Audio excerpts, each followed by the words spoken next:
Hello, everybody. Welcome back to the ATI podcast, and we are back with you, Brandon Stuart of EDAW'S and myself, Barrett Lewis, ATI podcast, and we are here to tackle the best movies of 2024.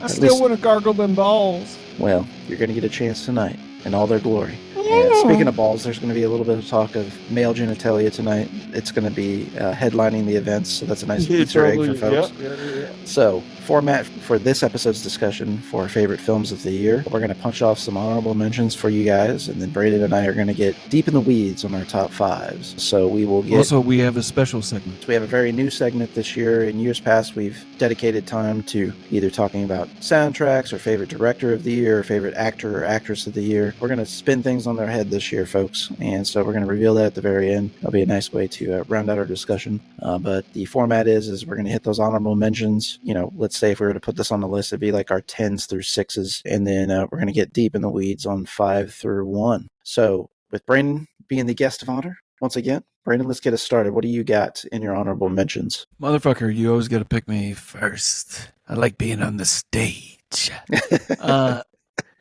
Hey, so I want to really, yeah. Don't let me get at you, boy.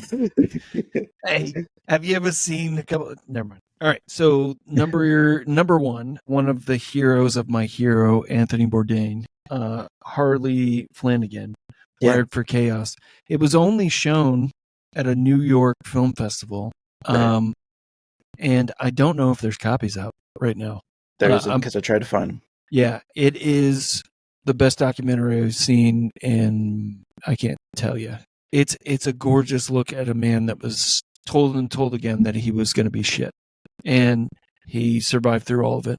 A very strong dude at that, fighting for the same thing that we're all fighting for now.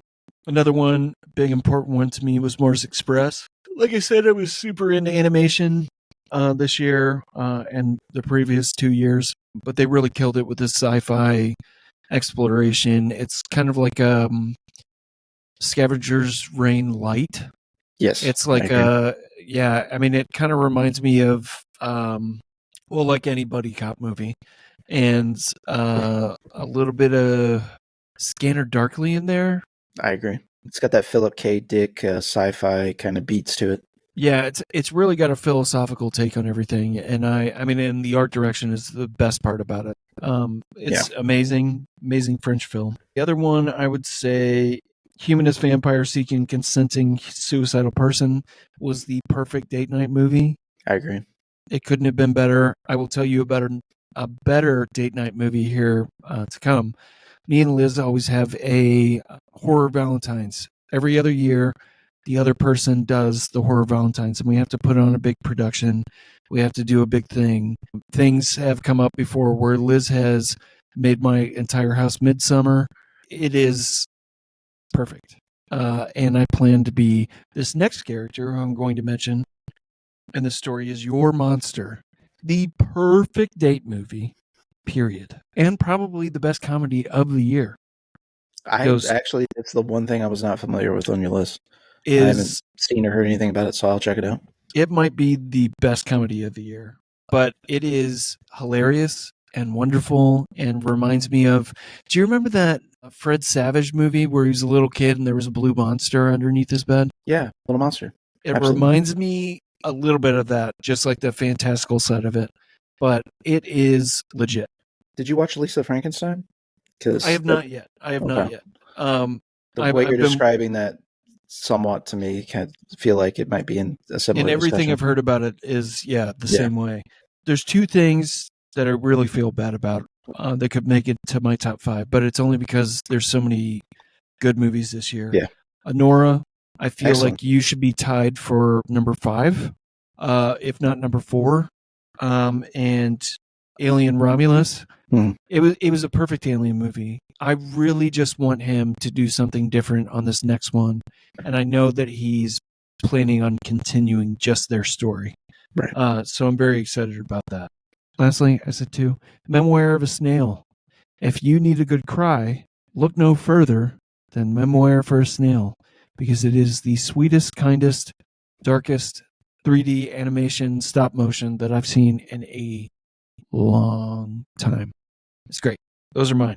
All right. So my honorable mentions for this year, number 10 for me probably would be Red Rooms, a French kind of courtroom drama, true crime, but dealing with things on the dark web and just very crazy. This almost feels like a Fincher story to me. I think even some reviews of it, people were saying flashy things like this out Fincher's Fincher. It's very of the ilk. It's I was not familiar with the director or anything that they'd done before. I was not familiar with any of the actors or actresses in the film as well. And man, this was just a nice surprise. I had seen some groundswell online about it. Due to the nature of what's actually in the film, they have to be kind of selective with like what the plot details are in summary or the buzz line of the film to sell it to people. But just simply, it is a girl who becomes fixated with a series of crimes that involve the murdering of young underage girls. And it's being literally litigated in court. She's sitting there watching it, and this thing moves masterfully. Just the camera can work with it's almost like a stage play and everything. This is, if there's one movie on my entire list, this might be like, if I was to pick the number one sleeper, it might be this Red Rooms. I was going to ask you, is it kind of like you're describing it, kind of like one of my favorites last year, the woman going through the trial? Anatomy of a Fall. Yeah, Anatomy of a Fall. Yeah, pretty similar, I would say, in some respects. Okay. Just maybe some different subject matter. I've heard about it, and I downloaded it, but yeah. This has, I will say there's a turn in this movie. You almost kind of see it coming, but it's like when it actually does, it makes you feel fucking filthy. And I'm always looking for movies to make me feel something. And usually, if you make me feel like a terrible person, you've done your magic. So I've let go of it a little bit, but I know what you mean. Late Night with the Devil is another honorable mention for me. Very ambitious movie. You like things like Ghostwatch. There's some elements of that to this. It has, the beats of almost a mockumentary. It has some beats of like a late night talk show. So I just really big fan. I'm really excited to see what David Duchamel, or however you enunciate his last name, is going to do in the future. I'm really looking forward to what else he does. I love cult horror, and this is a cult horror instant classic. Yeah, I think so. Another movie that's not getting enough love, A Different Man. A Different Man would be number 8 on my list. Really love this movie. It's a beautiful film, really, in many respects. It's as if, I don't know, it's got, to me, immediately it was like if Charlie Kaufman tried to spoof Wes Anderson in a way. Yeah, it's almost like a Groundhog Day type of feel to it. A little bit. Yeah, and it's, a theme that you're going to hear a few other times on the podcast tonight, and that's be careful what you wish for. Holy shit. It's like Black Swan, honestly. Yeah, in some respects. Yeah, for sure. But yeah, Sebastian Stan is just wonderful in this. The gentleman that he's loosely playing is actually a real man with this disease that he has, and it's very fascinating. They don't really get into the disease because it's a surrealist comedy, really, in some ways. But yeah, Different Man, not enough people talking about it. Sebastian Stan is getting some attention for his work this year, but not enough for this, in my opinion. So I don't think he gets enough attention, period. He's literally becoming one of my favorite actors. I know, and honestly, it took me a little bit to go into A Different Man, but once I was in, dude, I was fucking all in. I mean, it's almost retro in a way that they film it, kind of like you would see like The Godfather, it's them definitely showing shot the on outside. film. Yeah, and I think the aspect ratio is a little off, but I might be confusing it with the other film that he did this year, which is The Apprentice. I know that they did some stuff with that. And actually, ratio, I might actually be thinking of that now. Yeah. I'm probably thinking of that now. He's a They perfect definitely shot it actor. on He film. doesn't do anything wrong. Half-assed, no. No. Flesh, in recent memory, he was so underrated in that as a serial killer. Flash. Yeah. Oh my That's great. God. Or What Fresh. talk about it? Was it Fresh? Fresh. And Fresh. that was a fucking sleeper, bro. Yeah, That was I so agree. good.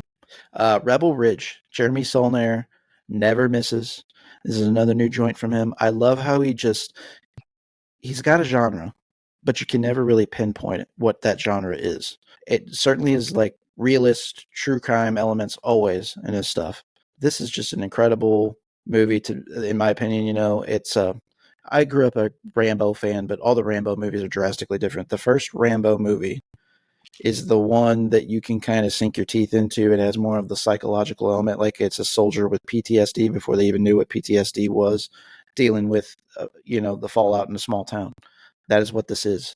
To me, this is Rambo going against small town politics and corrupt going police system. against large time politics. Well, that as well. There's a larger theme, but this is on a small scale for sure. Yeah. And so, Rebel Ridge, Netflix, I believe, exclusive. You can catch it there if you got a Netflix subscription. It is a little long, if I recall. I think it's a little over 2 hours, but worth it. The lead in this, the black actor that's in this, is going to go on to be, I think he's going to be in Justice League or like the Lantern Show. Yeah, he's going to be the new Jon Stewart. A lot of people are really pumped on this guy and been trying to push him. Yeah, I don't think I've seen him in anything ever. No, you haven't. They're really trying to push him. This was his first big thing. He was great. Yeah, and then the next thing that he was in is that new TV show on Amazon called Carter, but I haven't heard anything great about that. And then, of course, Don Johnson. Don Johnson, one of the unsung men. What a career revival he's had in recent years. Great actor. My last honorable mention is going to be Problemista. This might be the number one sleeper. Earlier I said there might be another one, when I mentioned Red Rooms. This is probably the number one sleeper of the year for me. Reason being is I've not really seen anybody talk about this. This came out really early in the year as well, if I recall. Yeah, it did. The story is so early that I thought it was last year that it came. Alejandro is the main character, and he's an aspiring toy designer. And he's from El Salvador. He's struggling to make ends meet and getting his ideas out in New York City. He seems to be maybe like high functioning on the spectrum or have like ADHD or, something like that. Yeah. His mind works in a fascinating way. As time goes on, his work visa runs out, so he has to start getting particular jobs, and his jobs get more and more eccentric. But then he actually lands with an erratic art world outcast and who's had some highs and lows in their career, played by one of the all-time greatest actresses. She's on my Mount Rushmore, Tilda Swinton. Yeah, her wonderful and Kate actress. Blanchett. Yep, her and Kate Blanchett. And we mentioned Jodie Foster on the last episode. We mentioned Jamie Lee Curtis. That is my top 4 actresses all time right there. So wonderful. RZA is in this from Wu-Tang Clan as well. Fucking awesome. Man, I love this movie. It's got so much heart.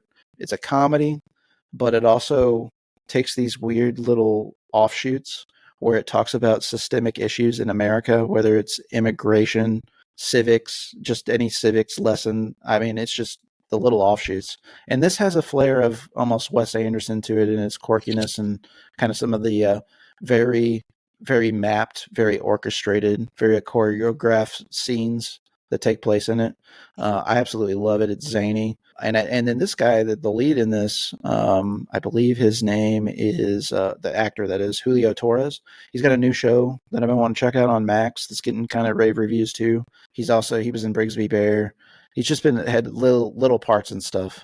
Oh, Brigsby Bear. Yeah. Okay.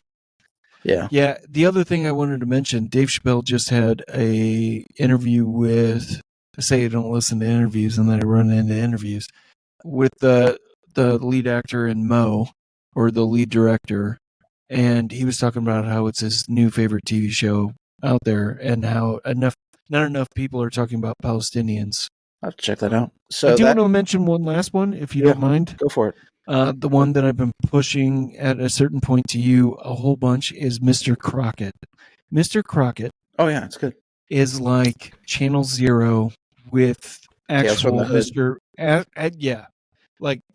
Actual Mr. Rogers. It's like so fucking wild. like every design element, the art in it is so beautiful. All the practical effects, super amazing. I loved it. I had so much fun. I want to make a drinking game out of it or a smoking game out of it because it's like, it's exactly what I'm looking for whenever I'm looking for crazy horror. Yeah, it's got a lot of rewatchability for sure. All right, so that concludes our honorable mention segment. So now we're going to get into what our top 5 films of the year are. And I'll actually take the lead on this one, Brandon. I was going to say, I was going to badminton it back over to you. I am actually going, because you mentioned it in your honorable mentions. We got to talk about Alien Romulus just a little bit more. Yeah, baby. Love this. Fede Alvarez. I mean, at this point, can we say he does any wrong? Because everything he's done has been great. I really love his genuine care to get back to the basics with this. He took the best of what Ridley Scott did. He took the best of what James Cameron did, and he applied it through his own vision. And he consulted with both directors. I know. Just like he did for Evil Dead. Just, you got to pay respects to the OGs too, which I absolutely love and respect about him. Everything's great about this movie. The setting, he gets right. He gets the tone right. He gets the universe right. He gets the characters right. The dynamic between the characters right. The variables, which I would consider, the AI, and which controversy around bringing Rook back, but whatever. I'm about it. I have no issues with it. I don't. The xenomorphs themselves actually explaining things. Who would have thought? That's something that we haven't really been. It's always been shrouded in mystery. There's been a lot of Trojan horses in the Alien franchise. To me, the Alien franchise, even the bad ones, are entertaining enough and intriguing enough that it captivates and holds you. There's it's spectacles. The most successful franchise ever. Period. I love the Alien franchise, even what people think are the bad movies, for various reasons. They're all different. It's like, buying a thing of Napoleon ice cream. Not Neapolitan. Neapolitan. Yes, you get it. Thank you. I was when I said it, I was like, it didn't sound right, and I couldn't remember what the fuck it was called. No, I same way with the other director, but I absolutely love this. Has all kinds of flavors to the story as well. Just when you think it's over, which is kind of a classic Alien thing, the story's not quite over as well. Nope. To me, the highlight with this breakout performance, I believe the actor's name is David Johnson, that plays the AI person in this. Yeah. He is the movie. He is a perfect actor. Guaranteed. He give him the keys to the castle. I could name a million perfect roles for him, but I'm here to tell you, if you're looking for a great actor who can do anything with big range, this guy is the future. He is excellent. One of my favorite performances this year. Insane. And also, I would say that, again, we're going to get political, but him being an android and also black hasn't been done before as well. Yeah, and it hasn't been done before, and also like it's showing the plight from people that are oppressors. Well, yeah, I think there's something to be said there for sure too. He's looked down upon in general too, because he's considered an inferior droid model, which is, to get in the weeds of the point that Brandon's making essentially. But the other thing I failed to mention that I should actually touch on is this does bring in Prometheus and Alien Covenant, which I love also. I do agree with some of the choices that Michael Fassbender in the second film. But you almost have to watch there's a lot of auxiliary stuff that they did with the TED Talks and the short films and stuff with David that actually, and then there's a infamous cutscene in one of them as well that really actually bridged the gap on the character choices and why, because it's technically not the same android. Eventually, yes, he does meet the same android. Yeah, but most people don't know this because what they see on the internet, they're like, oh, it must be true. I'm not going to pay attention to this ever. Let me make my PSA right now. Physical media, folks. This is the best quality. This is the best way to see it. I'm starting to up my collection with 4K stuff. I've got the Midsummer Special Edition I showed Brandon when he was back home. My amazing Midsummer collection. Yeah, installed it to my ceiling. It's because of Barrett. It's great. And I have an 8K projector. So physical media, folks, can't encourage you enough. That's what we do. My life has been completed. Yes. Speaking of physical media, look behind me. Look at all this. Those are all, what's wild, folks? That's all construction paper. It's just different levels of construction paper. Oh, I thought you were going to tell everybody it was just men working and having rigorous butt sex on vinyl. That's literally different volumes. It's a good volume. It's good volume. I would prefer the Butt touch sex. my mouth and then shove it into Yes. stick it up Thank your ass and then Thank shove it. Yeah, There we go. Back and I forth would forever. I would, Bring it back to the movies. and also bring it back to the movie, Back and Forth Forever. Do you remember that movie? Yes, I do. Me and you and everyone we know, and it is from a child that says that. Oh, that's fantastic. It is me and you and everyone we know. That's one of my favorite comedies. That's one of those ones that me and Barrett watched together whenever we were. I can't say it's my favorite comedy because I haven't rewatched it. No, I'm not saying it's my favorite. I'm just saying it's one of my favorite for sure. Yeah, well, I need to rewatch it because I recently rewatched The River trying to show Liz The TV show?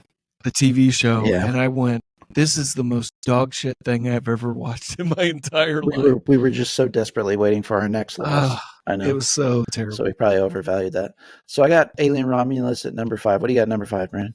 Love Lies Bleeding. That's my number 4, so we're getting in the weeds right now. Talk about how more woman empowerment and also gay empowerment I agree. be made more prevalent. And also it takes me back to a time, I know they film it like it's a 70s movie or an 80s movie. Right. Mostly like an 80s movie. Her hulking out reminds me of reading She-Hulk. And Ed Harris. My God. Oh my God, dude. One of the best Ed actors Harris ever. is one of the greatest actors of all time. Absolutely. Older actors of all time. I would pick Ed Harris in anything. I will watch him in anything. He's been in 2,000 things. I'd still watch it. If he was in Avatar, I'd watch the fucking second one. But I won't now because now James Cameron is like, hey, this might be a bad investment to have a movie that lasts for 4 decades. It is a fantastic movie, a good crime story. I mean, all of the movies this year that have been really prevalent to me have been very social in their construct. It's just a fucking badass film, man. I mean, I agree. Kristen Stewart, phenomenal. The lead actress, she might actually be the MMA chick or the bodybuilder. But yeah, man, perfect film. Yeah, it's got a lot of cool wrinkles. Dave Franco, piece of shit husband in it as well. A lot of great performances. I think I hear it from folks like us, cinephiles, people that are into cult movies, stuff like that. It's definitely been at the top of everybody's discussion. Oh, but yeah. It's not gotten the Academy love or anything that I think that Fuck it's them. well due, which, obviously fuck them. Well, think about this. They're putting that one Emilia Perez. Yeah, and it's pissing off gay and trans people. It's whatever, man. I think it was. Is that not the movie that the Latinos are upset because there's the other people's not originally Latino in it or something? I know that's a thing that's going on as well. There's one person, I think he's Mexican, but the big problem is if you watch the first the intro into it, they're talking about lopping off body parts, like Trump talks about lopping off body parts from children, and it's like it plays into a stereotype or something. Yeah, it's bad. I see. Yeah, I didn't get into that one myself, but yeah, Love Lies Bleeding. There's a lot of good stuff that we've elaborated on with that film. It's my number 4 on my list. Just if you haven't seen it, what it's about: reclusive gym manager Lou, who's played by Kristen Stewart, falls for Jackie, who's the bodybuilder. Voyeur, if you will. Seems like she's skipping from town to town. It's got a sordid past that you never quite completely get revealed to you, but she seems to be legit. She's kind of a steroid addict. It's during the steroid era, so 1989, I think this is set in. Yeah. And she has dreams to go to Vegas to pursue a bodybuilding competition there. Love ignites between them, but they've got their issues. Kristen Stewart's father is Ed Harris. He's some sort of crime boss. You don't really get the extent of it. Owns the gun club and shooting range. Everybody in town seems to work through him, including the police force. So back to these small town politics and what have you. I think it's set in Arizona. We're New from Mexico. Yeah. New Mexico. Yeah. New Mexico. And their steroid abuse, I guess, is creates quite the complication between the two characters. But Brandon mentioned the hulking out thing. It does take an absurd turn. That is the one thing that I've seen some people fall off the bandwagon for. And I love the absurd turn. I love it. I don't know what it is. I know that it's because you're rooting for these characters in a situation that is almost hopeless. Yeah. And it catches you so off guard that you're there for it. You're But rooting for it to happen. yeah, it's the same argument that people have for Sunshine, making it a horror at the very end. I can't disagree more. I want that absurdity. I want I that agree. fucking. But it's Give it just to me. for certain people. Yeah, Yeah, give it to me. I get it. I So now understand more people's opinions better than I did at 20. Definitely. same. So Doesn't necessarily I change get your that own though. other people have opinions. That's Yeah. fine. I don't think you should shit on something like to shit on it. Yeah, I agree. All right, so Love Lies Bleeding's my number 4. What do you got it for, Brandon, on your list? The TV Glow. I saw the I TV saw the Glow. TV Glow. I love what you're doing because this is my number 3. So we're knocking this out. Yeah. So we're all right. So I saw the TV Glow. I mean, plain and simple, man. It's Adult Swim and Channel Zero. I mean, the performances are great, weird as fuck. Yeah. There's certain movies that you can only feel and I can't describe. Yes. This is very much lo-fi like beats in the background while you're studying with a dark turn. Yeah. And I mean, I loved it. I mean, the lead actor is in the D&D movie. Yes. I do know that he's coming back for the second D&D movie. He's an awesome actor, cool kid. He always plays one part, like the shocked, surprised, Yeah. Sure. nerd. Yeah. But I mean, he fits good in that role, and yeah, it takes a very bizarre turn. I don't want to describe it anymore because I don't want to give too much of it away. Sure. It's just it's fun.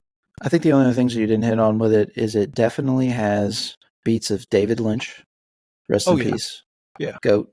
If you guys haven't checked out the tribute that I did, that was a little passion project I threw together and used music to movies that I thought fit the tone of, what those movies were about.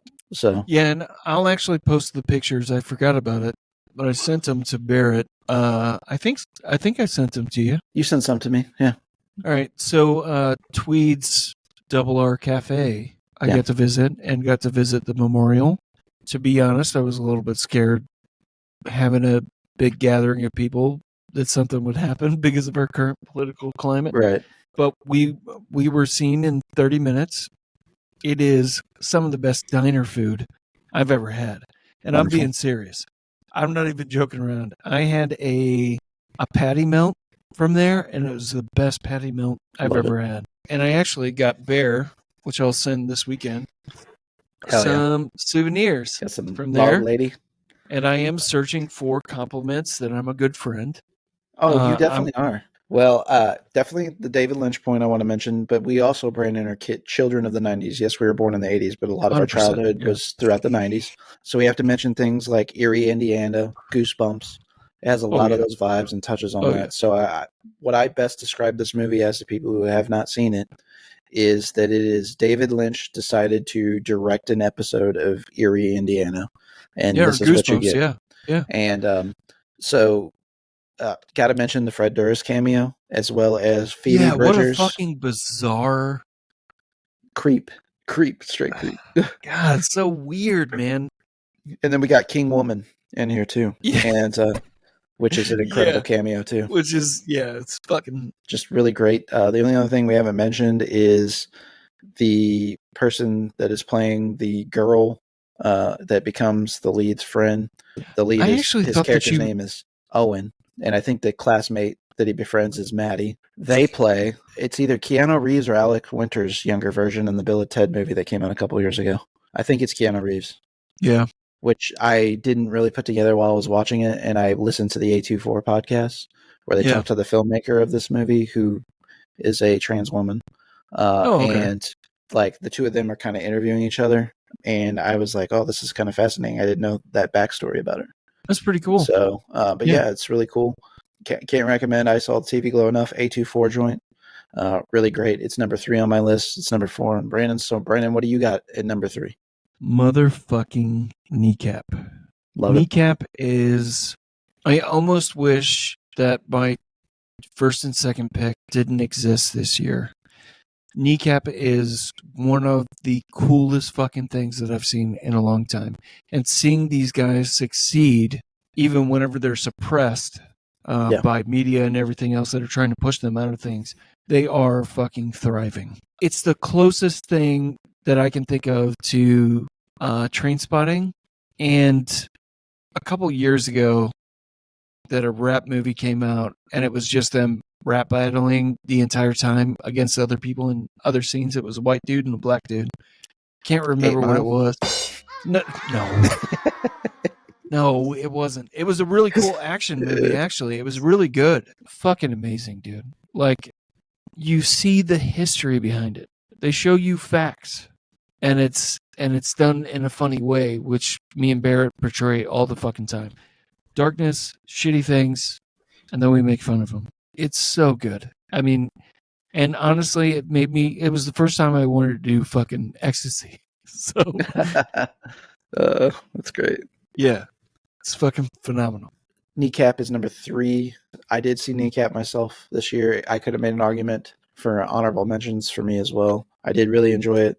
It's just so many good movies came out this year. You would not believe the movies that I ranked on Letterboxd 4, 4.5 out of 5, or even 5 this year. I don't think I've had that many good picks. Speaking of which, I'll just mention this real quickly. Brandon and I both comprise letterboxes. We'll have those links in the episode details. If you're listening to the audio version, you're busy watching this on the video end of things, you want to go back and reference it later, follow us on Letterboxd. I've been making a concerted effort over the last few months of building up my Letterboxd in particular, too. I don't write reviews, but I do rate my movies.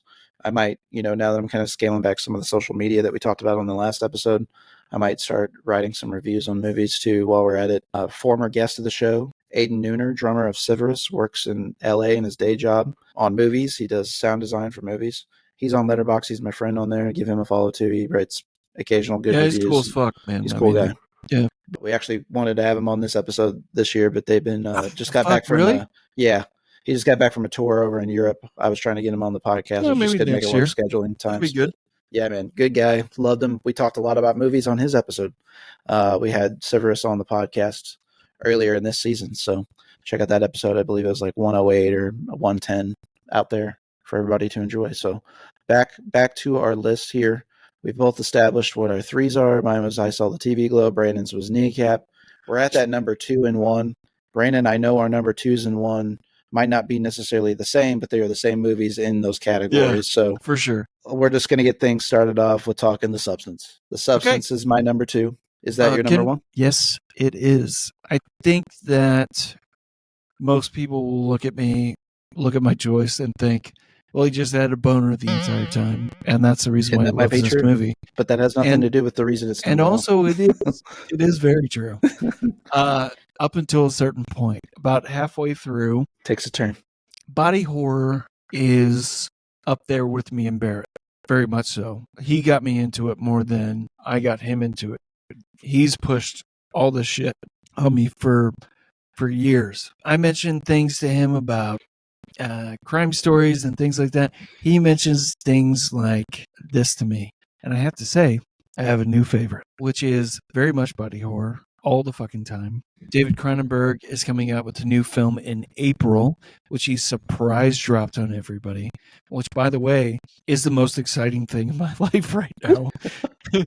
I love going to college as an older person. I have so many good things happening for me, but like that, I needed that so much. The Shrouds. Much like the Murder by Death farewell tour that's going on in October. Beautiful. And I told my wife I promised that I would take her to a performance before I died, and I finally get to. I wanted to do it at the Stanley, but I didn't get to. So yeah, I mean, what do you say about a movie that takes women to a whole new platform and tries to make men understand what they're going through? Yeah. While being salacious and fucking insane, like striptease. I mean, it feels kind of stripteasy at a certain point. Definitely. It's got that absurdism to it that it just leans into, but there's such a commentary on multiple things. Celebrity. Be careful what you wish for. What a fucking cunt. Yeah. Anyways, like, he's a cocksucker.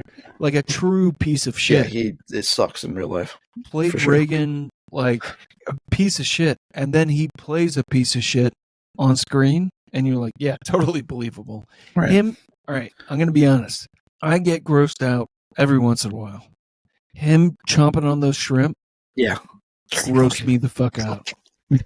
Oh my God! Seeing the veins and everything getting Yeah. flopped all over. Yeah, he's a nasty motherfucker in this, and I believe he was nominated as well for his Was performance, he? and for Golden Globes maybe.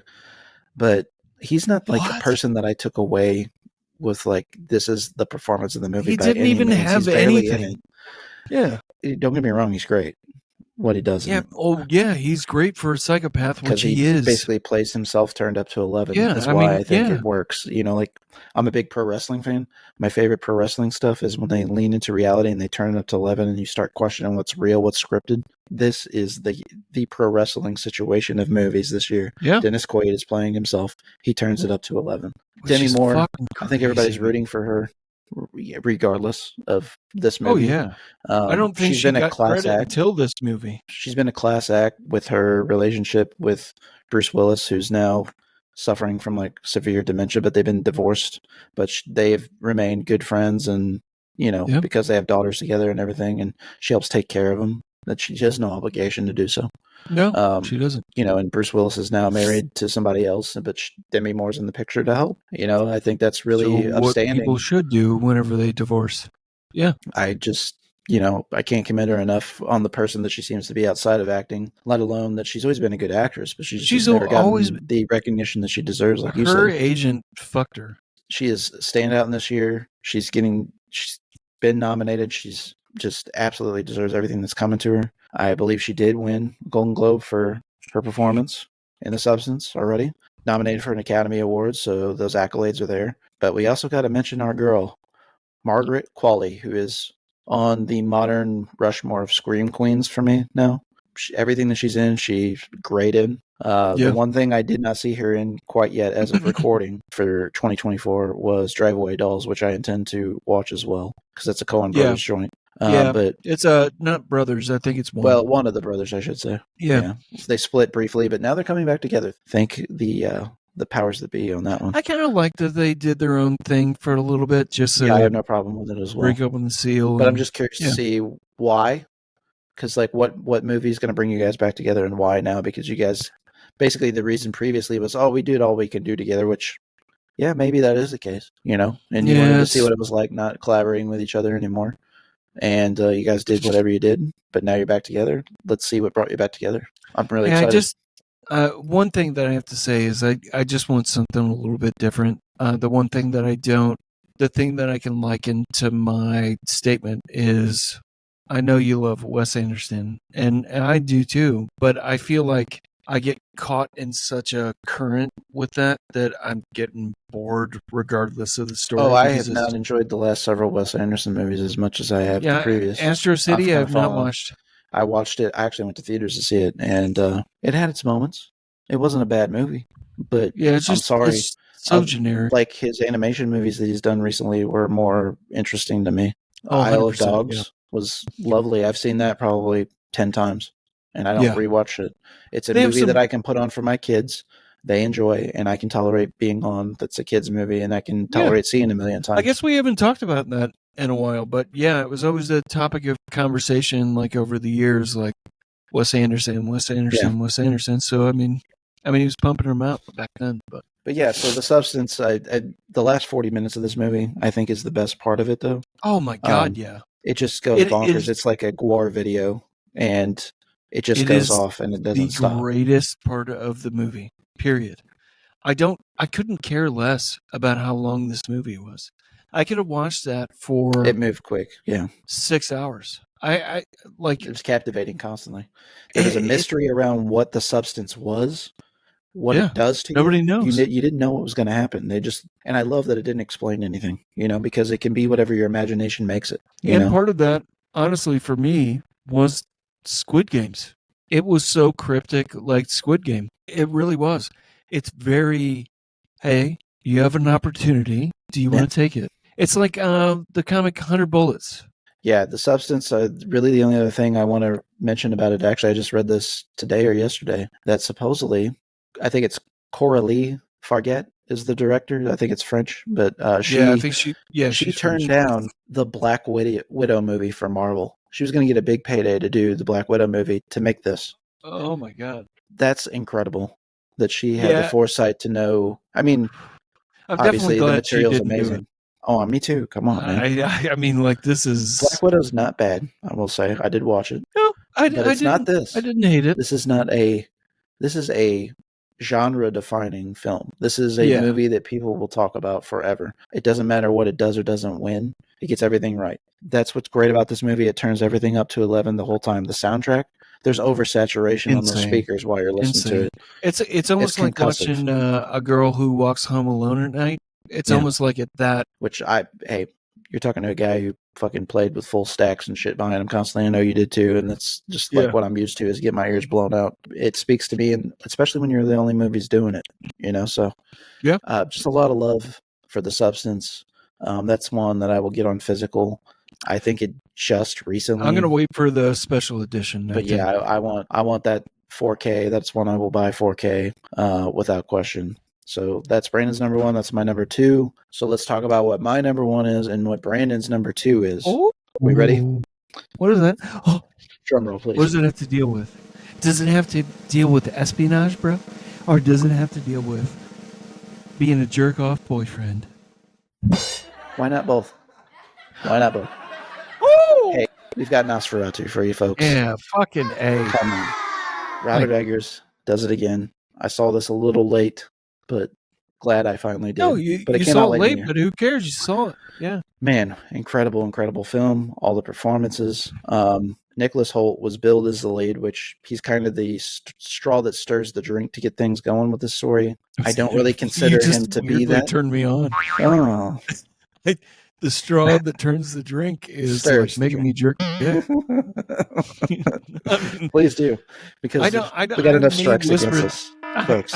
I may whisper that into Liz's ear. Stop. That's true. That's just the drink. But I was really excited about this movie. This is a dream project for Robert Eggers. We've known this. Anybody who knows anything about Robert Eggers knows this has been something that he's wanted to do for the longest time. The fact that it finally came together. The cast, the ensemble that's in this is incredible. We got Aaron Taylor Johnson or Aaron Johnson Taylor. I can't remember. It's always the last name. Aaron Johnson Taylor. Or Taylor Johnson. Aaron Taylor Johnson. He's a great actor. I love him in everything he's in. He's not always in the best movies, but he always gives it 110%. I think he's a decent actor that gives 110% for my. But this movie, I don't know what I expected. He finished strong. He didn't start out so strong. Let's put it that way. But I think that a lot of that has to do with his character development throughout the movie. Yeah, too. I think it's his character development, and I don't think it was. I think if there was any negative thing to say about it, it would come from his angle, not because of him, but because of the writing on that angle. But it's also a really good thing because I think that it has a stark contrast in the movie, though, too. It shows Trump supporters who will not see facts. They will only see what they believe, and he fits that bill. So I can't say. I say that would be the most controversial thing about the film. Well, he brings a perspective that would actually happen in that scenario, though, too. Like people being bizarre, dismissive. I mean, this is pretty married to the original source material, like the original Nosferatu movie from 1922. That's the only reason why I put it at number 2. And secondly, it draws from the original Dracula novel as well. So it ties in these things historical, the time that it's set in. I love that they made Bill Skarsgård, again, another unrecognizable performance this year. There's no way that you can look at that and tell me that that's Bill Skarsgård. I can't even still. I could look at Colin Farrell and the eyes is the only thing. I could see the eyes and the cheeks, like the sunken eyes. But this dude, I cannot tell who the fuck this motherfucker is. Yeah. I have no idea. Incredible. I will always at least check in on anything he ever does because the man never ceases to amaze me with his range. That whole family, there's something in that water there. I don't know what they're doing. They're going up to fucking Trolltunga and they're, I guess, like sipping from the vapor of the gods. Has to be. Speaking of something in the blood and the family and the genes, Lily Rose Depp didn't know she had it in her, man. This is like Isabel from The Possession type performance. Like, there's no question that that's an inspiration. Like what we talked about earlier, take something and make it your own, as a band. There wouldn't be, I made the analogy that there wouldn't be Trapped Under Ice if it wasn't for Crown of Thorns. Like, this movie definitely, I mentioned the two previous novels and films that definitely draws inspiration from, but there's an element of possession there too. I can't recommend it enough. And Lily Rose Depp's performance, I think it's my favorite actress's performance that I've seen this year. So I had a personally. bias. I had a bias against her because I had heard about that. What's the TV show that the dude from Euphoria did? The Idol. Yeah, The Idol.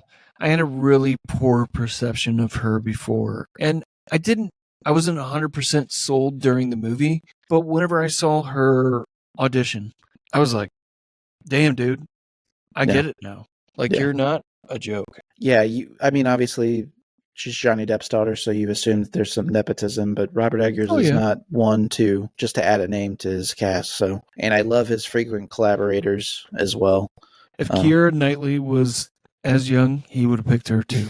She has a very slender. I think the role originally was actually Anya Taylor-Joy or Joy Taylor, another three-name person. I mean, the names get flipped for me.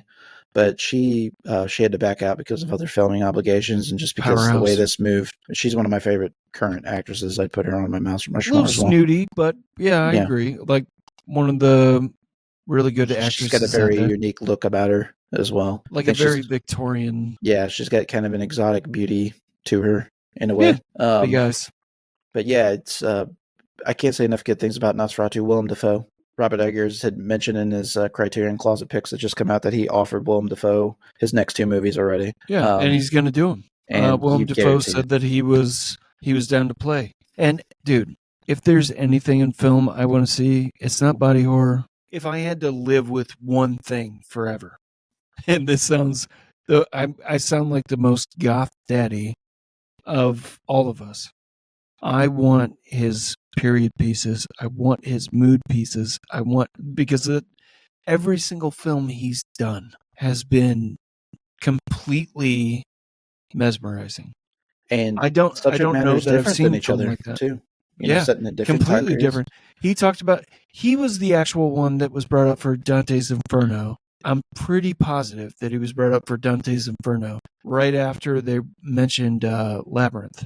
Well, I mean, the man can do whatever he wants. I know that he, in a recent interview, said that he wasn't going to do anything time period-wise, probably past like 1920. He loathes the thought of being in the cell phone era, which I can't blame him. Stand out from everybody else. Once again, you find your niche, you tap into it. He's got I pictured him being vision. British for some reason. Well, either that I think or he's Russian. Like from Maine.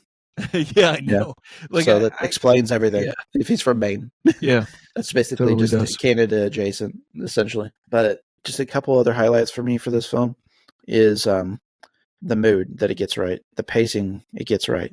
Yeah. It's got this dream. I don't want to say logic, but there certainly is parts that are intentionally that. But it has almost like these feelings of a fugue dream, like a fever dream at times. It just has a cadence to it that is mesmerizing. Cinematography. He always has all this shit dialed in that just creates the perfect atmosphere. Literally, it might be weird for most people watching this and probably wouldn't clue in on this, but for me, I got locked in the theater watching this whenever the travel sequence of Nicholas Holt's character going up and getting on the road down the long, dark corridors of the roadway, and then all of a sudden you hear chum, chum, chum, and slight chains rattle. Rattle. And that's all the sound cuts out, and the bass gets deeper and deeper and deeper, and it's a black stagecoach with black stallions, all blacked out, murdered out, running down a dark corridor, and the camera pans the door opening, and it turns around slowly from Nicholas Holt up the road after you see those stallions coming down the road, and the cab is already sideways with a spotlight on it, and the silence behind it. Yep. Just the timing, the editing, the music. Capturing. Like in D&D, it's called Strahd is the main protagonist, the main villain in the film. Antagonist. It fits bit by bit. That's what they were trying to do with Strahd, with Dracula and everything else. But yeah, I mean, it's insane, man.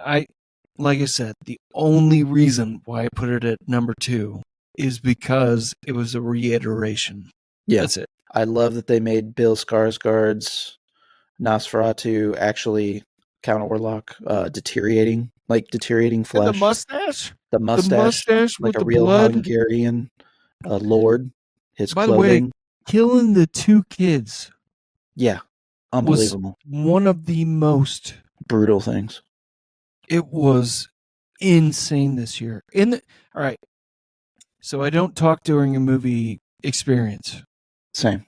Unless I lean over and whisper something, or I do like a hand signal. Like, I was not doing any of that whatsoever. I was completely captured for 2.5 hours, I think. Yeah, 2 hours and 12 minutes, I think it's the theater runtime. Dude, I've never seen anything that reminds me so much of what I like to do with my painting ever. Dismal, abyssal darkness.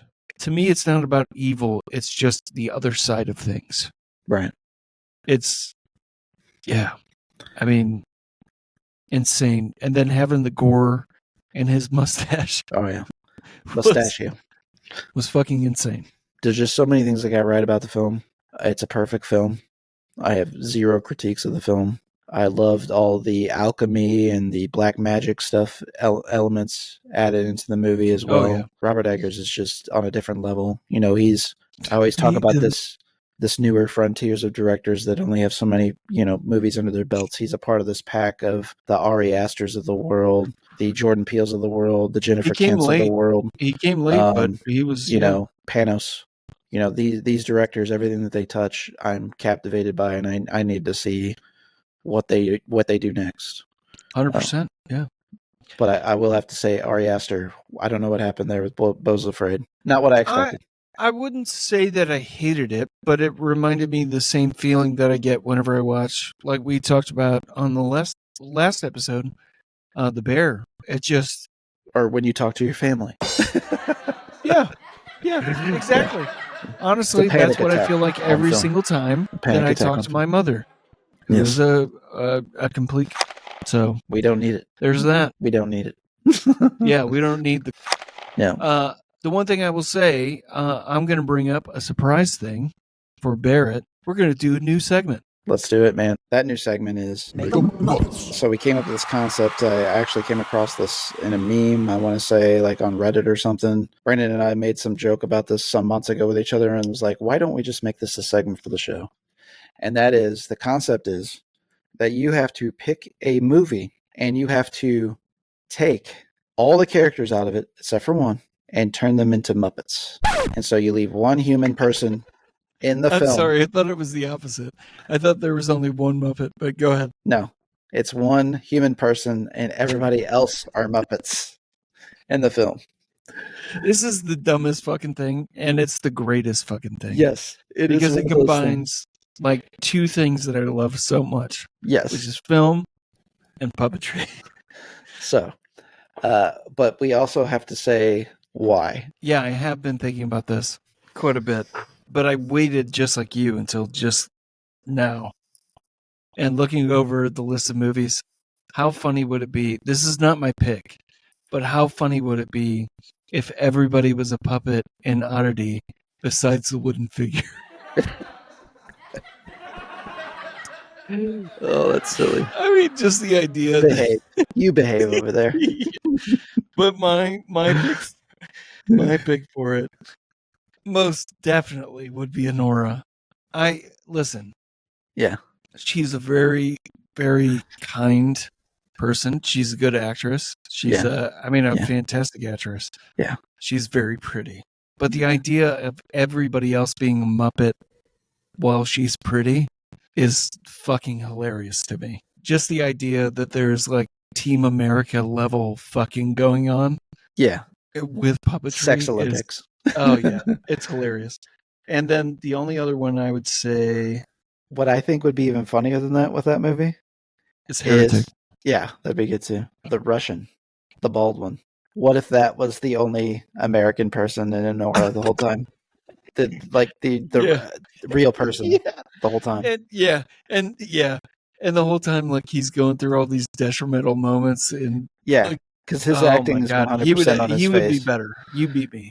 Oh my god, dude! Especially the ending. Oh my god, especially the ending. Because the And Anora the puppet would have Muppet to crawl doing, on top of him and fuck him and then try to beat the shit out of and him then like, and regret it. And then have a mental breakdown on him. yeah, yeah, that would be amazing. I mean, Oh, Kermit! oh, Gurney. By the way, if nobody knows 90 Day Fiance, and Barrett will put it up right now because he's a glorious producer. Mm. A picture of Natalie from 90 Day Fiance in a pink dress next to Mrs. Piggy. They are almost identical, and I will send a picture to Barrett while he's talking. Oh, that's wonderful. That's absolutely wonderful. There's several I could throw out there, but I know this is because I have something wrong with me, Brandon. Oh, what could I be know wrong? this is going to come a great shock to you. There's every part of me that has to at least demand that I see Nosferatu, but Bill Skarsgård is the only person staying. Yeah. Think That's about the so part when fucking he gets out stupid. with a Want it to non-puppet be, dick, like a real dick, and then it's a yeah, puppet looking at a real dick it would on be a decaying great. human being.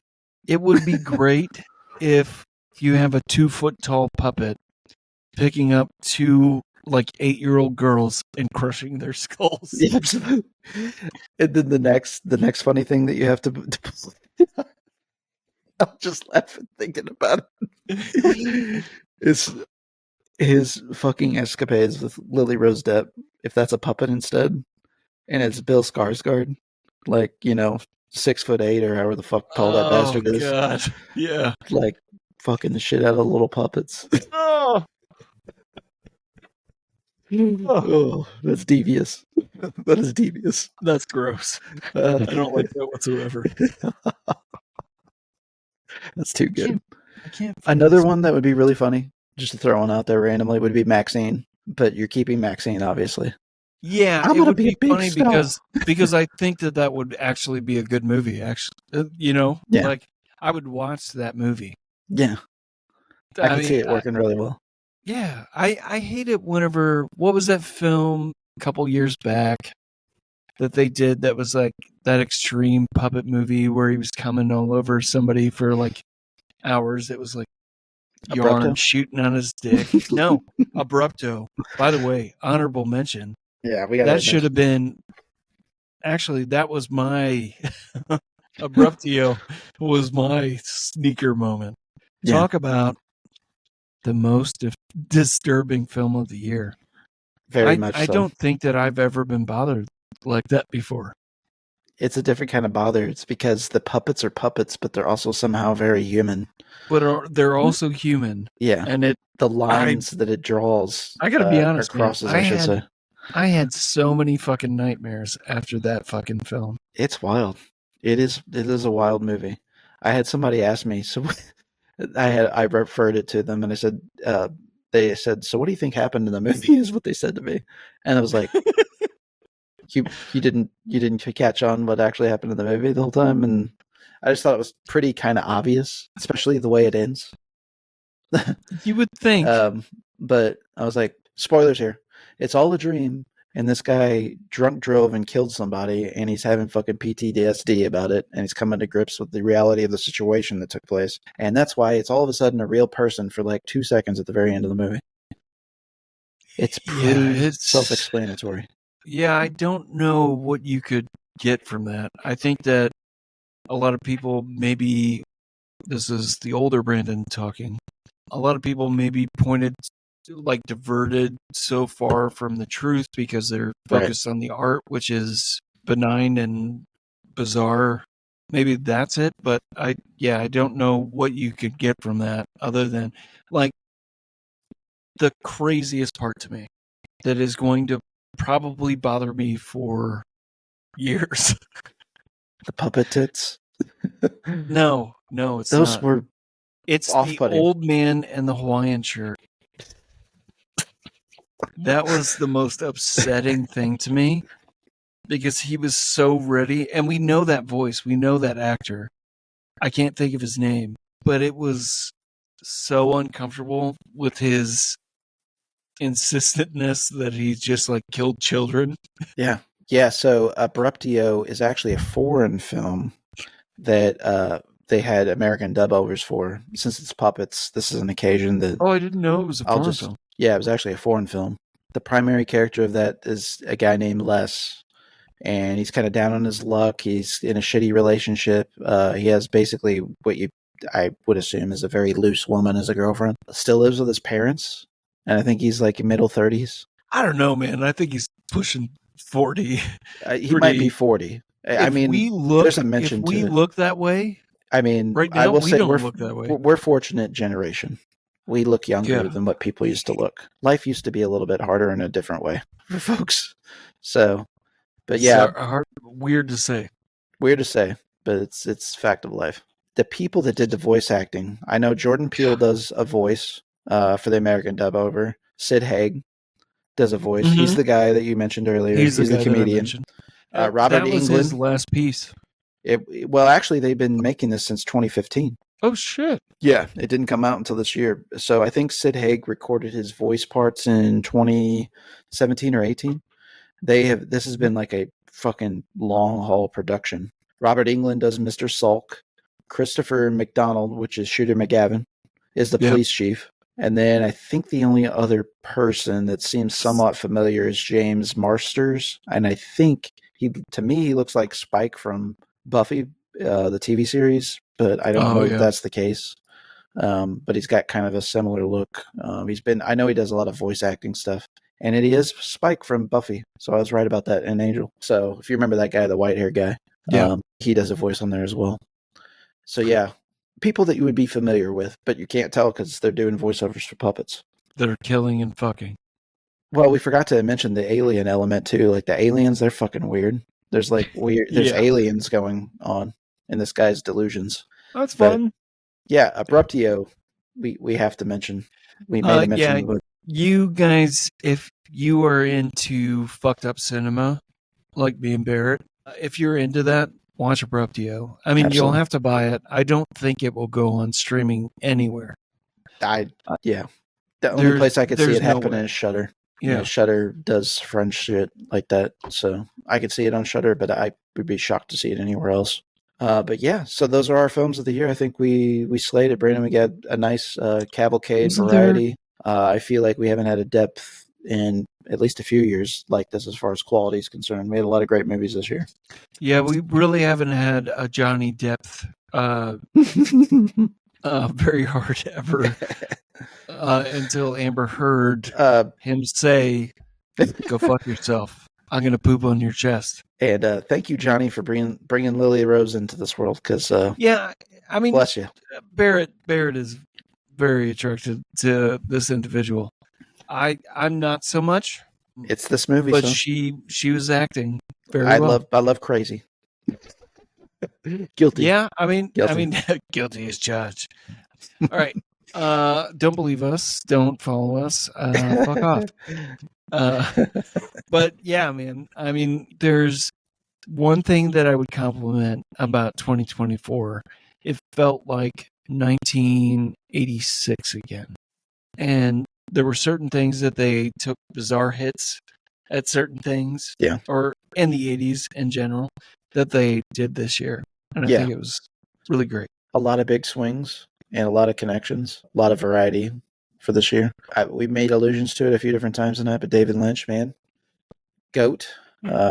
That is a celebrity. I don't know that there's been a celebrity, quote unquote, celebrity death that has affected me as much since David Bowie. I can say that with great clarity. David Lynch, such an important figure in my movie fandom. He's on my Mount Rushmore as directors all time. He's one of those. Audrey Horne of Twin Peaks is an absolute dream. One of the most amazing, beautiful women ever depicted in a cinematic format. Brought me back to the fucking 50s with James Dean and... Yeah. There's a lot of that romanticism. David Lynch has a way of conveying in his stuff dark, controversial matters, but there's weirdly this glimmer of wholesomeness still yet. Even his most darkest, craziest movies. He's got this it's about rape and sex and and he's got these quirky 50s sensibilities, and I've watched so many interviews with the man over the years. I'm utterly fascinated with how his brain works. He's a musician. I loved his weather reports. I mean, the guy, He did commercials. He did shorts. He's really just kind of a jack of all trades in And many a respects. moment that I think about a whole lot is his dialogue with David Duchovny, Fox Mulder. Yes. Yeah. As a trans woman, that I remember as a kid, we laughed about it, right? Because we didn't fully understand it. But now as adults, that's one of the most powerful things that I've ever fucking seen. He was a fucking visionary. And honestly, the first celebrity that I've mourned since Anthony Bourdain. I mean, yeah, they're on the same fucking level of intellect. I love that. Yeah, so I think I'm going to close things out with this episode. You know, sometimes we try to take you out with a music, a song or whatever the case is. And actually, I'm just going to throw in the tribute that I made to David Lynch to round things out. I think is a perfect way to cap off this year. Well, in more random type. We could do the moaning of Demi Moore as she transforms. We could do that, or we could do the construction sounds and anal butt sex selection, volume 18, and put it on the turntable for you folks tonight. Number 74 of the construction paper discography. It's nuts. As you guys know, these year-end lists are kind of our Super Bowl, the end of season for ATI podcast. So we thank you. This is going to be the last of what we identify as our third season for anybody who gives a shit about those silly details. Big reset coming for season 4. We got a lot of new bands, a lot of formative bands, even in our own fandom. Heavy Lolos coming next season. We've got Oversized, British band that's getting really popular. Sharp Tone Records kicking off the season. We've got bands like Blossom and Commoner that are making waves in the shoegaze scene. These are big artists going forward that you guys are going to know. And one of the bands that Brandon and I know have been big fans of for a while, and that is Baby Thou. I call them Baby Thou, and that's Sunrot. Yeah. Sunrot is an amazing band. Brand new EP out this year. You guys get a hold of that. It's exclusively on tape. I've ordered it on Bandcamp myself. Very reasonable prices, reasonable shipping. Can't encourage folks enough to check out Sunrot and support these guys. They're solid dudes. Free Palestine mentality.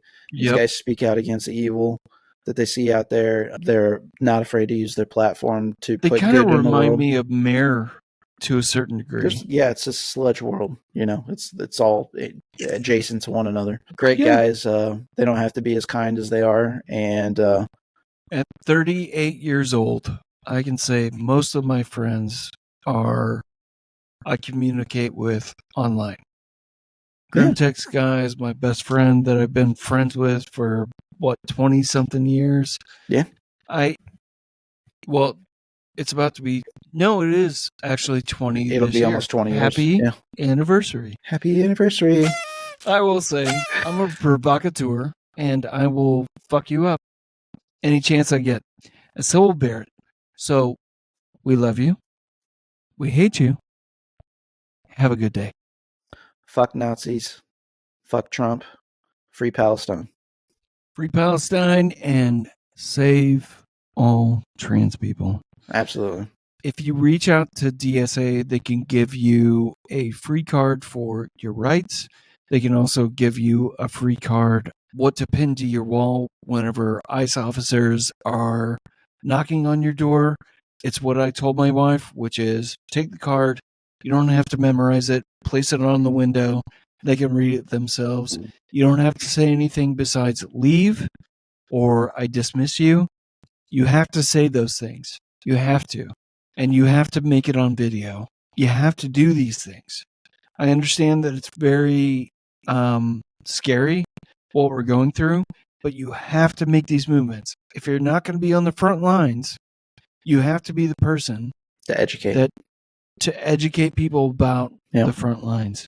And you have to be that person that sees a Sig Heil and not turn it into something else. We saw something the other day that was used to distract us. You cannot be distracted anymore. He did a very confrontational thing. He did a very fucked up thing. They're doing things behind the scenes. Stop breathing just for yourself. Do it for people. It will affect you. Hispanic people and brown people are the first. Atheists are next. It's just gonna fucking continue. So Yeah. if you want any guidance or you don't know what to do, reach out to me and Barrett, DM us, and we'll tell you. Absolutely. We'll point you in the right direction, man. Yeah. And if people think we've, blown a lot of false flags and smoke about Elon Musk in particular, particularly if what you saw with him do with the Sig Heil, as Brandon mentioned, not only did he do it once, he did it twice. And not only did on the first offense that he did it, he even put a little grunt behind it, which is a very specific ritualistic act. I don't know many MFs in life that are throwing their heart out to crowds in such the same manner, other than Adolf Hitler and himself. Nobody's ever fucking done it. And and if those things weren't bad enough, just moments later, he did a Zoom call to an alt-right group in Germany, and even still maintain the ability to offend people there by saying people needed to essentially, this is paraphrasing, get over the Holocaust. Check it out for yourself, folks. Did you see the law that President Trump is trying to enact to kick green card visitors or student visas to the curb if they back Palestine? If they were pro-Palestinian protesters, his intent is to revoke their green cards. Yes. That's exactly. So if you speak up. So no protesting, evidently, with this administration. If you speak up, you're dead. To them, conversationally, you're dead. What do you do? Last thing I'll say. And I promise it's the last thing I'll say. If you believe that this world always has an actual chance without you doing something, you're a fucking idiot. If you don't make a personal choice to change things about yourself in order to preserve what we have and what we actual Americans believe in, you will speak out. If you don't, it's on you. Also, I don't know exactly what the right thing is to do, but I know that the right thing isn't to do anything. To sit back and do nothing, to sit on our hands, to not speak out, to not support each other, not to educate each other. Those are the wrong things. Those are the wrong things to sit on the sidelines and just watch life go by. Because, as you said, the goalposts keep getting moved. Today it's brown people. Tomorrow it's gays. The day after that it's atheists. The day after that is you don't believe Irish in the specific denomination that I believe in. Yeah, it's going after people that protest. Then you're not the same color skin as I am. Yeah, and things are going to get very specific if you keep letting people move. It's all happened within 2 weeks of his presidency. You do not let them move the goalposts. Do not let them move the goalposts is the big message for tonight. So you folks, take care of yourselves out there. We're here for you. We've got your supporting links in the details here. And get out and do something if we didn't encourage you to do anything else tonight. Also, Elon, gag on these balls, you fucking piece of shit. Seconded. I would like to recommend something beautiful.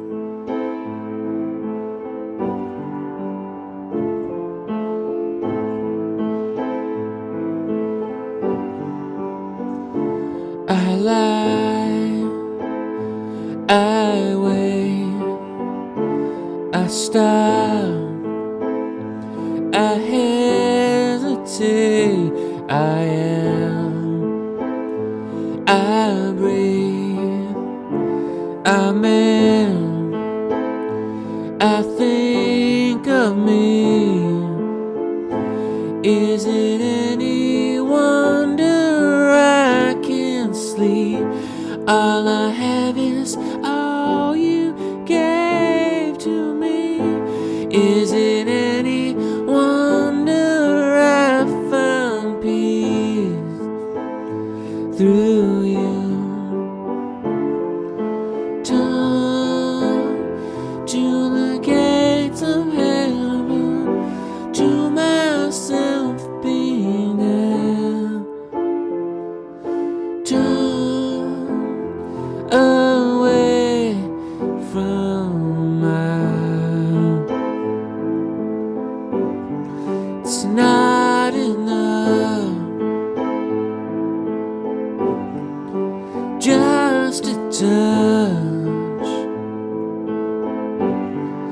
it's not enough.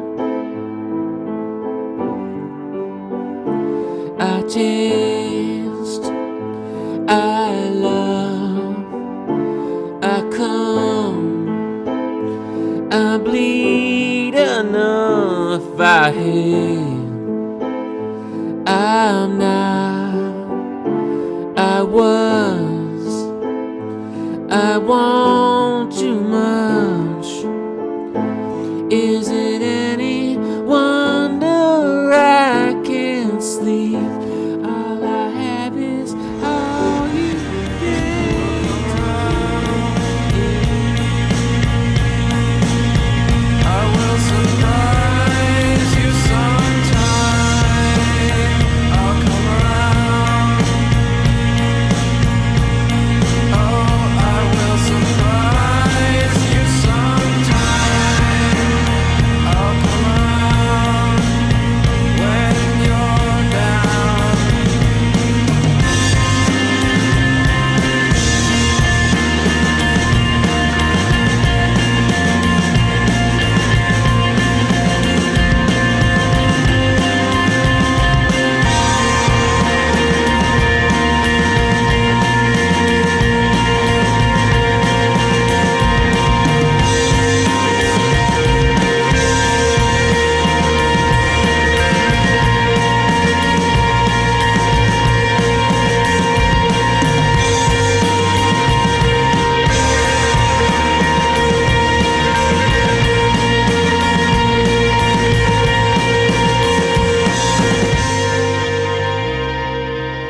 Still love me when I got nothing but my aching soul.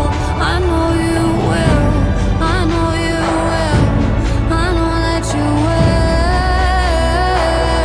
Will you still love me when I'm no longer beautiful? Will you still love me when I'm no longer beautiful? Will you still love me when I'm not young? Sprinkle stardust and a whisper, go to sleep, everything is alright. I close my eyes, then I drift away into the magic night. I softly say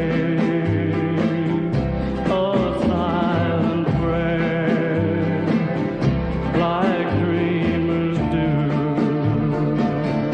Then I fall asleep to dream my dreams of you.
Agent Dale Cooper.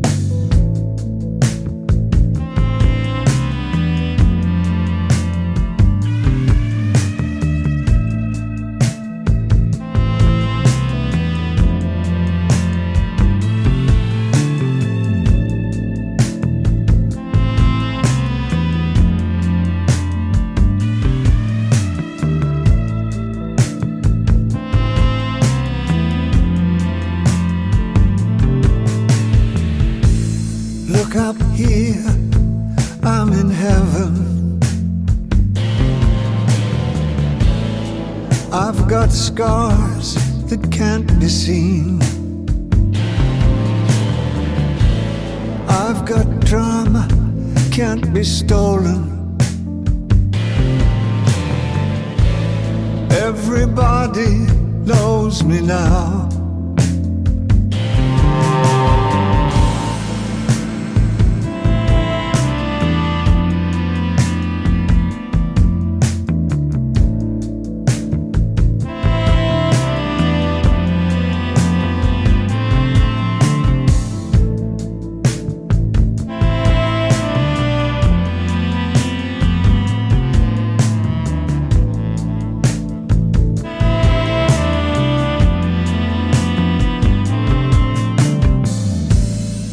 Look up here, man, I'm in danger. I've got nothing left to lose. I'm so high it makes my brain whirl. Drop my cell phone down below.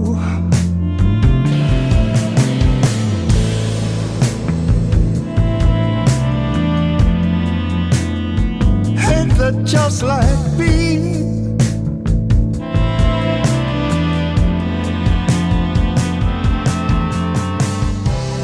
By the time I got to New York,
for a fake Chinese rubber plant and a fake plastic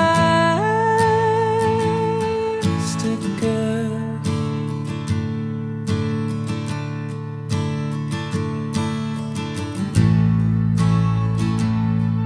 Which you bought from a rubber man in a town full of rubber plants to get rid of itself.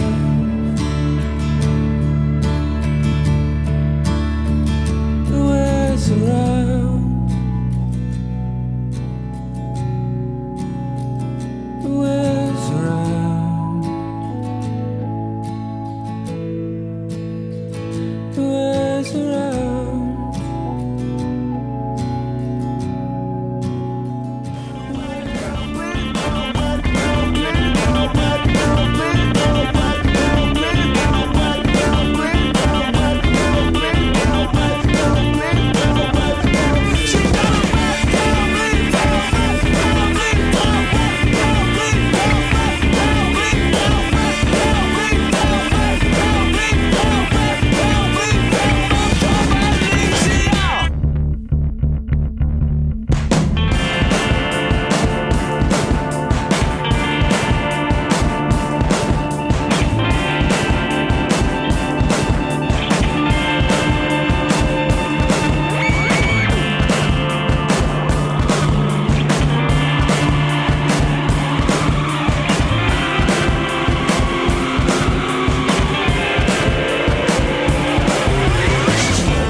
There seems to be a growing trend in Hollywood now where there's a lot of prominent product placement. How do you, as a filmmaker, feel about this growing trend? Bullshit. Hey there, this is Barrett from the ATI podcast here to talk about what we have going on the ATI podcast network. First, we'll start with Waxing On with R&J. The format of Waxing On with R&J is audible selections made exclusively by our hosts and brothers, Ridge Jackson and Jake Jackson. Waxing On with R&J is sure to tickle your inner eardrums with some of the most vile tones you've ever encountered, and conversely, ear candy with pop melodies, focusing on spotlighting underground and rising artists. Waxing On with R&J is another outlet of the ATI podcast community to bring awareness to many musicians' craft. Also found on the ATI Podcast Network, Nodnarb's Closet, hosted by Brandon Stuart of EDAW'S. Nodnarb's Closet is a wing of the ATI podcast programming that delves into the world of roleplay games, miniature painting, diorama making, occasional pro wrestling match watch-alongs, providing commentary with a dash of jocularity and satire, and much, much more. Of course, leading the pack is the ATI Podcast. On the ATI Podcast, we episodically invite guests onto our show to spotlight their talents, whether that's musicians, filmmakers, artists, actors, businesses, even athletes. Nothing is off the table. The focus of the ATI Podcast and its collective creative arms, whether that's Waxing On with R&J or Nodnarb's Closet, is to bring awareness and focus to people's talents. Be sure to follow us across all traditional podcasting platforms, and for the full experience, subscribe to our YouTube channel. Just search the ATI Podcast. Stay safe out there.